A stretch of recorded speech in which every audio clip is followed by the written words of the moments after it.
Well, I got Josh when he was a puppy, and he's been a very active, normal dog until uh, January 24th, 2008.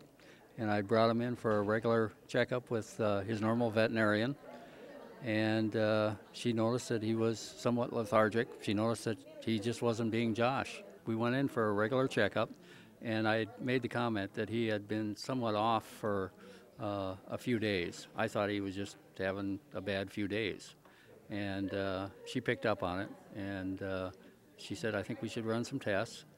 I said, "Oh, do we really have to?" And she said, "Well, let me just take his temperature." So she took his temperature and was slightly elevated, and then I was concerned too. And next thing was ran some blood tests and took an X-ray, and the X-ray showed the mass. Most of us don't take our pets' temperatures at home, you know?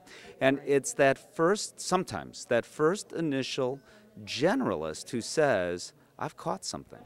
Absolutely, and it can be something as subtle as a body condition change that maybe the family doesn't notice because it's so gradual. It could be something like a weight change that, again, they don't notice because it's so gradual. So having those points in time where we're checking things to compare to baseline is very important because these things can be subtle and they can be gradual and they can be missed. How many times have lives been saved simply because, or not simply because, something was caught earlier? They were able to see you, a cancer doctor, much earlier. Absolutely. It's very key with cancer cure potential that you catch something early. Unfortunately, dogs and cats are notorious for hiding their cancers, in particular, really, really well until it's very advanced. All right, let's talk about Josh a little bit. So Josh goes to you, what did you find? The family doctor, Dr. Hackett, had found the mass and on the X-ray, and then he was referred to us for an ultrasound to kind of further define this mass. So we found the mass on ultrasound, took him to surgery, took the mass out. And then? Yeah. Then he recovered well from that. We got the diagnosis based on the biopsy. We knew there was going to be trouble after surgery if we didn't do something further, and then we started chemotherapy. And over a course of time, and you'll tell me how much time, several surgeries and several courses of chemotherapy? He had recurrences of his cancer in very small little chunks.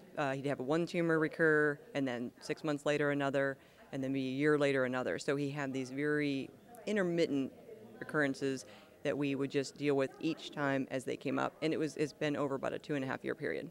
A 2.5-year period, a committed owner to do that, but also a mindset, I would think. I mean, we want to cure cancer, that's understandable. But now we're hearing about living with cancer and making it good for people. Is Josh an example of that?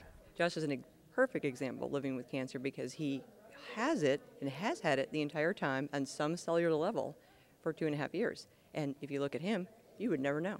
He is the picture of health. He's completely normal. And what we've done is keep the cancer to such a low burden, it just doesn't bother him day to day. And now we're doing that with people too, I understand. Absolutely. There's been a bit of a shift with some of the newer medications that are able to suppress cancer for a very, very long time, not necessarily cure it, but suppress it. So again, you're living with your cancer, it's in your body, but it's not bothering you. And so you end up coexisting with it to some degree, and that's been a very good quality of life and a way that medicine is going. Al, we hear those terms, quality of life.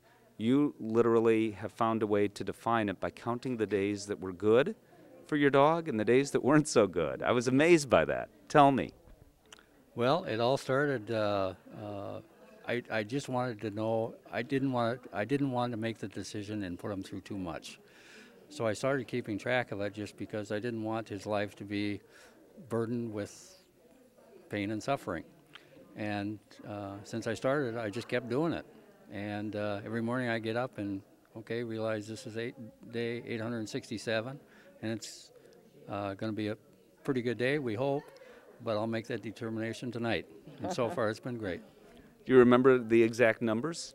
Yeah, he's survived cancer. He's been battling cancer for 867 days, and he's had 832 normal days and 35 less than normal days. And less than normal means?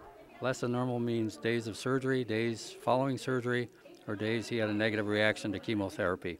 And you said that was about 4% of days that weren't so great. If we think about ourselves, How many days do you have a headache where it's not so great, or you have the flu? It probably is about the same. It probably is, and it's he's amazing. He's amazing, and Dr. Phillips is amazing. What is so impressive to you about her hospital and the way veterinarians do things? Not to trash human doctors, but there's a difference. There is a difference, and as I talked about a little bit, there's so many positive dynamics that I've seen from Dr. Phillips. From if additional expertise is needed, she's not afraid to go get it. She's developed an outstanding staff, and you can tell they really, really care. When my doctor calls me at 9 o'clock on Saturday night to find out how I'm doing, I'll be really excited. She does it routinely for Josh. That doesn't happen with your personal physician, huh? It never has, no.